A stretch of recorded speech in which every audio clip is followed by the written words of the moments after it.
Book 27 of 2019 was The Stress Solution by Dr. Rangan Chatterjee. So the reason that I bought this book on audio was because I had experienced quite a lot of stress. I'd got a new promotion at work, and I was doing a job that I'd never done before. It was very new to me, and I was doing a lot of on-the-job learning, which was quite challenging because I'd gone from being kind of like knowing everything that I was doing to like having to ask lots of questions about things and not being able to get anything done because I needed confirmation on things from other people. And there's a lot of kind of extra work, and I was already kind of like had a lot of work anyway, and there was a lot of kind of deadlines on things that meant that because of the limited time I couldn't do them as well as I'd wanted them to be done. They were being kind of done quite substandardly, which I have a real issue with. That causes me stress. So I was experiencing a lot of stress, and I'm the kind of person, if I'm experiencing something that's not great, then I'm like, right, what can I do about it? What can I find to kind of like educate myself in it and kind of do something about it? So I'm already kind of aware of how to kind of manage stress and what it is, where it comes from, and all that kind of stuff. I teach psychology. I used to teach stress as like a topic on the old spec at A2, so like I know all about it already. It's kind of ironic, isn't it, that when you know lots about it and you know how to kind of like deal with it, that you still experience it. It's like, come on now. But I think we've got this misconception in our society that stress is something that you've got or you haven't got, but they don't realise that it's kind of like something that you've got to manage like gradually, like as things happen. So like you have kind of like a threshold, and your stress kind of builds up, and then you've got to do something to combat it, to bring it back down, and it's a constant like battle to try and, you know, keep it lower than what you can deal with comfortably. So what Chatterjee kind of says is that a lot of the time when we're stressed, it's not because of some macro stress or something that's massive that's happened to us. That's not usually what causes us to be stressed. What causes us to be stressed is what he calls micro stress doses. So they're like little tiny things that stress us, that build up and build up and build up and reach that threshold where we get to the point where we just feel really stressed, and that's like an alert system to us to kind of be like, right, we need to do something about this to kind of get rid of this stress. But you don't have to let it get to that point. Like, you can do stuff before it gets to that point when you feel like you don't really need it, but it actually will help. So he kind of gives some examples of like micro stress doses. It could be something as simple as your alarm clock going off in the morning, like it's like jerking you awake, or like there being visual mess in your environment, so that's quite stressful. Or those things that are in your environment might be triggering memories that are quite stressful, or reminding you that you need to do something, and that's kind of stressful every time you kind of remember that. Or it might be that you're late and you're rushing around, or you can't find something. So each of these might be a micro stress dose. So before you've even left the house, you're already building up towards your threshold, so that when things do happen to you, you're less able to kind of brush them off. So if you've kind of like not had many micro stress doses, you'll be fine when something stresses you, because you'll be like, oh, it's fine. So when you're experiencing these micro stress doses initially, you probably don't think anything of them because they're not actually affecting you.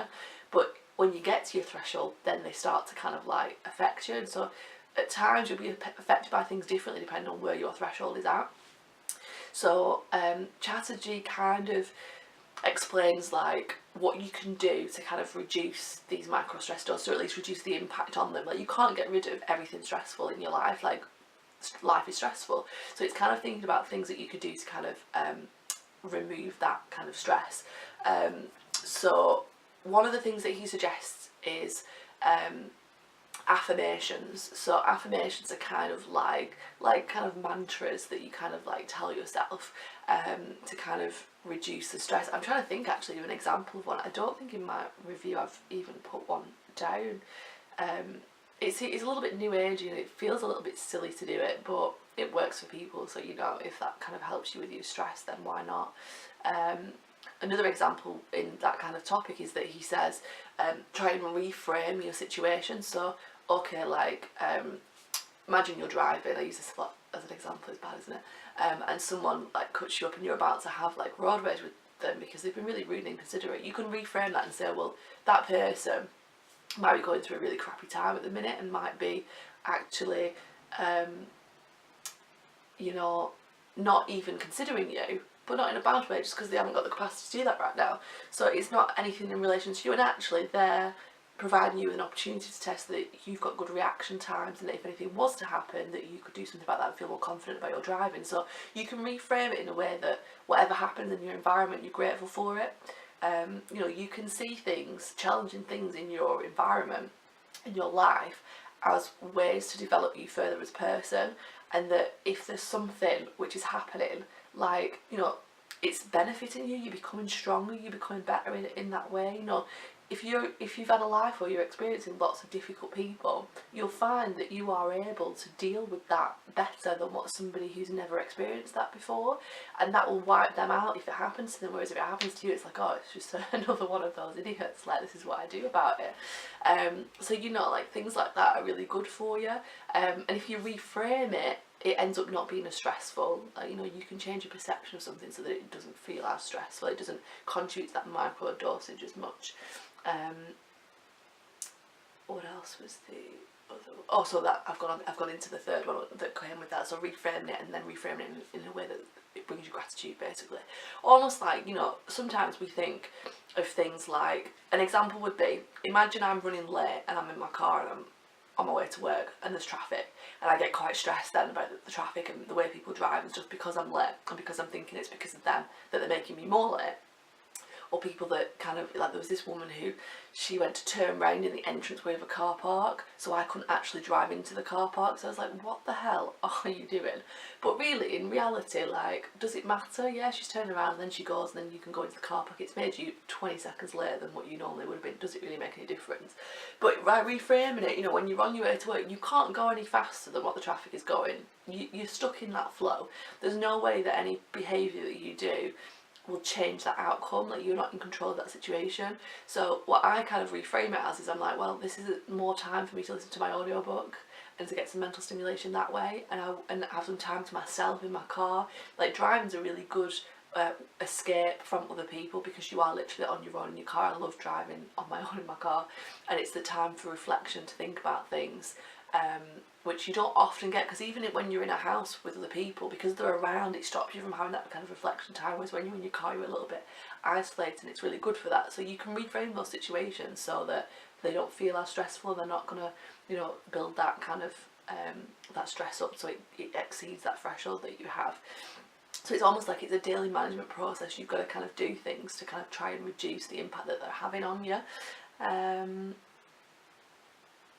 then he kind of goes through, like, each chapter of different things that can help you be less stressed.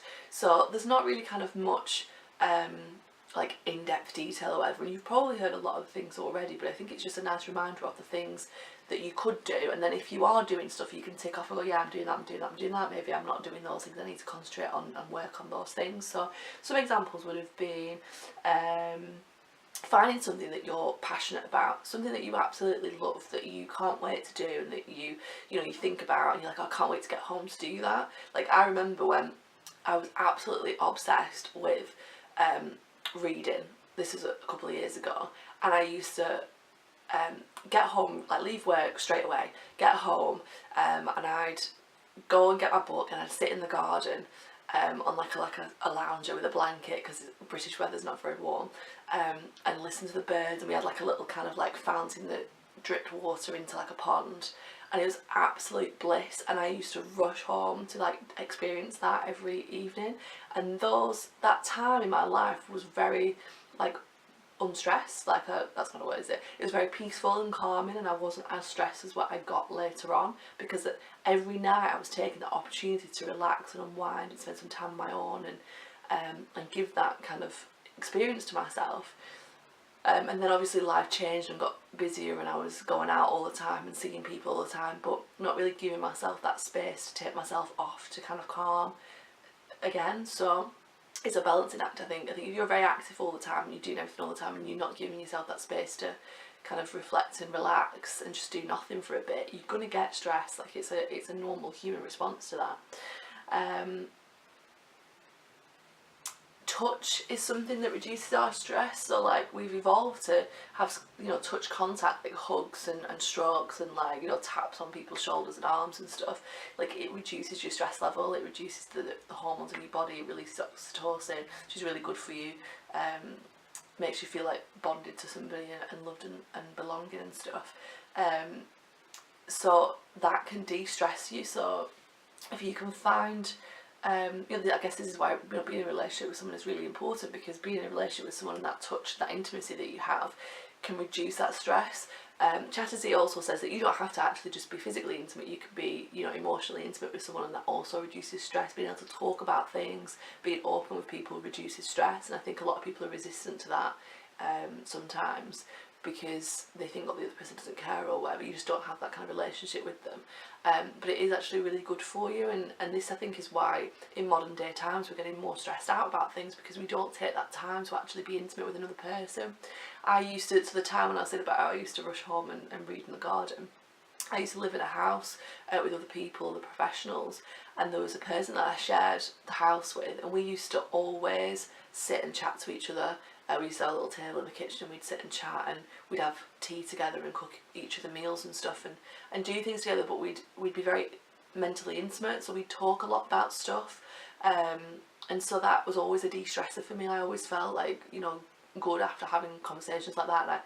And I used to have a friend that would ring me like 3 times a week and we'd have an hour chat, and it was very kind of good for me. It stopped me from feeling stressed, and I think that's something that I need to work on. I need to kind of, I think, develop more intimate relationships with people, because they are really good for you.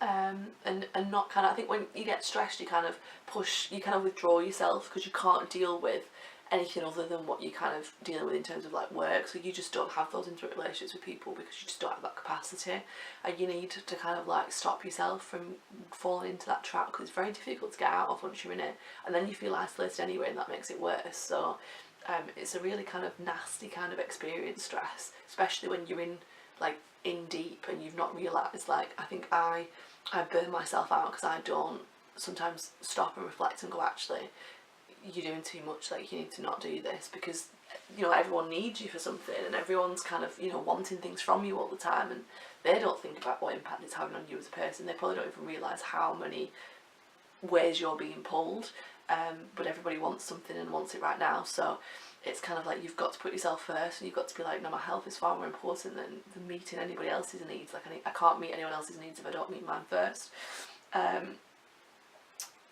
What else is there? So you know, you suggest like find a tribe, find people that are like you, that care about you, and that want to see you achieve and do well, because that will de-stress you. Like that, obviously, like you're going to feel great when you're around people like that.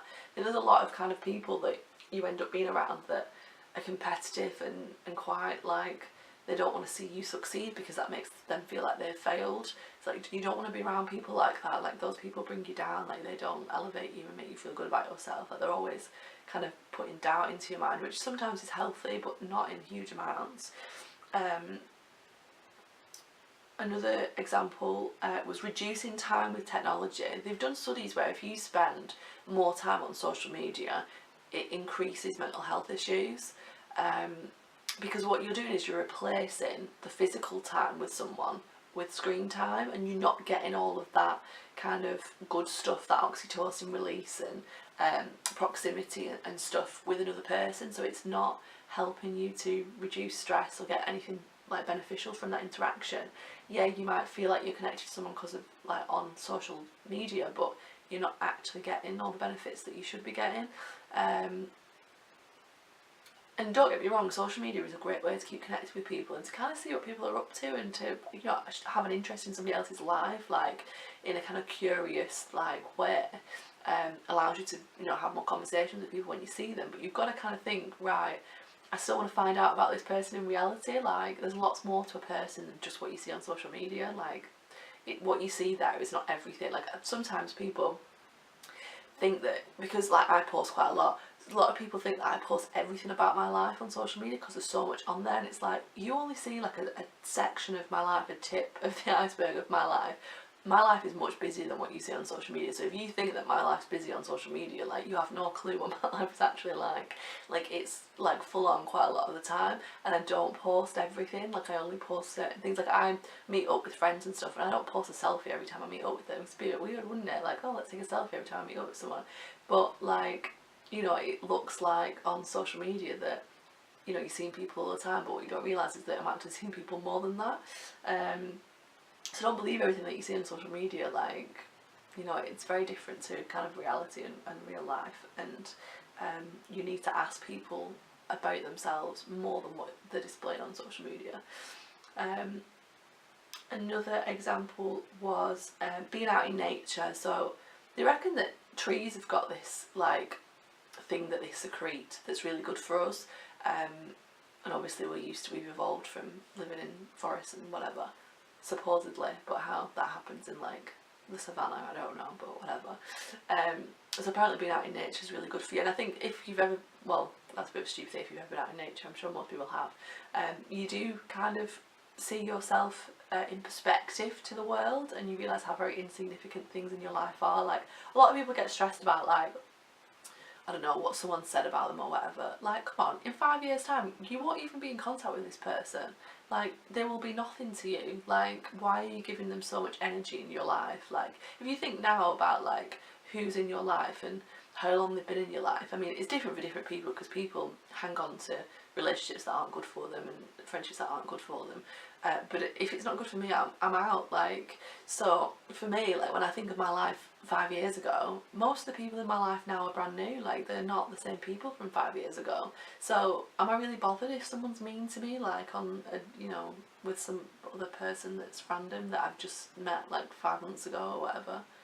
I've just completely made that up. I don't know what I'm chatting. But yeah, like, you, like, don't get stressed about minor things. Like, it's not going to matter. Like, you know, like, in your job or whatever, like, I don't know. I have, like, years. So my job works in years, and you get a different group of people every year. Other jobs might be you got a different client or a different project or whatever.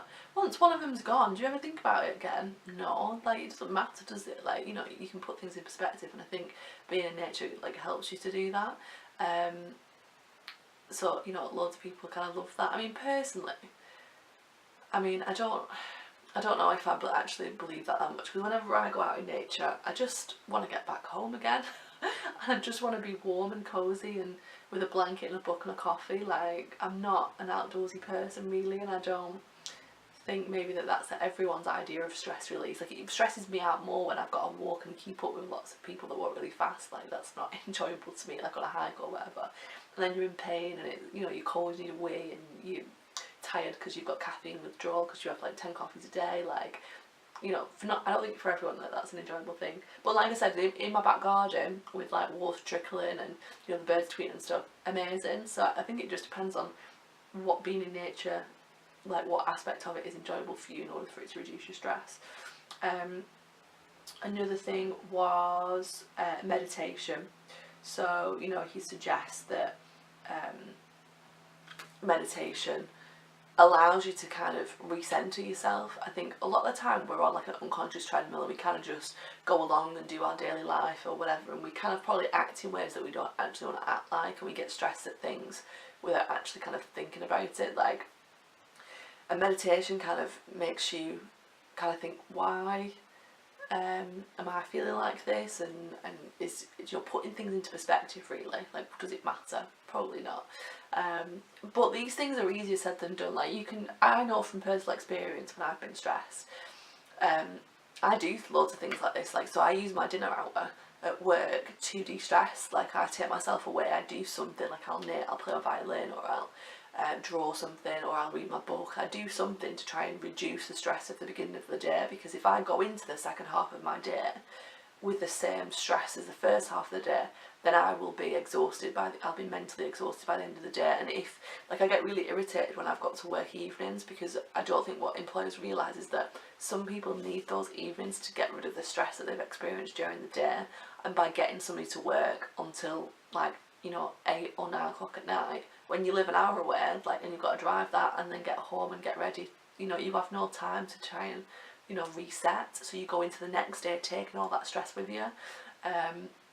So I think stress is something that's really challenging in our today's society, because people don't give you, you know, the opportunity to de-stress and reset. You know, I think it was in this book anyway, they were suggesting that, you know, employers would benefit if they just said like, okay, we're just going to shut like work. So basically, my camera only films for like 20 minutes and then cuts off, and I can't even remember what I was talking about, but basically I think I was going to go into how there are some companies that say to their employees like, take 2 weeks off, you know, de-stress, enjoy yourself, like unplug from work, and then when they come back they are more productive, more efficient, more kind of like, you know, like switched on and kind of passionate about what they're doing. Like if you remember, like when you probably first started like a job and you were really enthusiastic and you wanted to make loads of change and do loads of things, but then after a couple of years you kind of get so exhausted that you just end up losing that spark, and you think that it's because you've got, like, you don't enjoy your job anymore or whatever, but what it actually is that stress has just taken a toll on you for a really long time. Another thing that I missed out when I was talking about the different things that you can do to reduce stress was scheduling your time. What he suggests is that when we have lots of time, we kind of don't do much in that time, so we don't achieve much, and we feel like we have like no time to do things. But actually if you schedule things, then you do lots more, and I find this so helpful. So like I was finding at work in my days, I'd have like a section of time, and then I'd try and like work through my to-do list or whatever, but it was always like I was always thinking of what to do. And this happens actually more so in my personal life. I'll have like a day off, but I'll be like, what am I going to do with my day off? Oh, I could do this, whatever. And at the end of the day I'm like, right, I haven't actually done everything that I need to get done, because I've kind of like just gone at a slow pace or whatever. Whereas when I've scheduled stuff in it and I've gone like, right, at this time I'm doing this, at this time I'm doing this, at this time I'm doing this, I get shitloads done. And it's the same at work as well. Like I like boom through my to-do list if I've scheduled it in, and I can see like, okay, at this point of the day this is what I'm going to do, at this point of the day this is what I'm going to do, and actually you end up beating what you've scheduled, because you're like, okay, I've given myself an hour and I've just done it in half an hour, I can get something else done in that time as well and move. Like it's really good feature on Outlook calendar is that you can, when you schedule stuff in, you can move it, and then you can free up more time, and it just helps you just to schedule stuff as it comes in, and then it's out of your head as well and you're not thinking about it, so it's all on the schedule. You know exactly what you've got to do and the time you're going to spend to do the things that you've got to do, so it just makes life really like not stressful.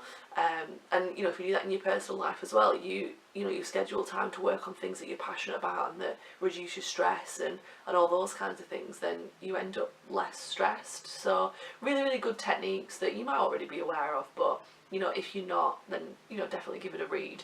And if you are already aware of them, it's a nice reminder to remind yourself to do those things, because you know, we're a to-do kind of society, whereas we want to get stuff done all the time, and sometimes what's best for us is to schedule an hour of doing absolutely nothing, or you know, relaxation time, or doing something that you enjoy instead of work. So it's kind of just making us more mindful about what we're doing with our time and what impact that's having on us as a person. You know, are we our lovely joyful selves, or are we getting snappy at little things? Because if we're getting snappy at little things, you need to do something about that, because that's not, you know, who you are as a person, and I'm sure you don't want to bring that out into the world.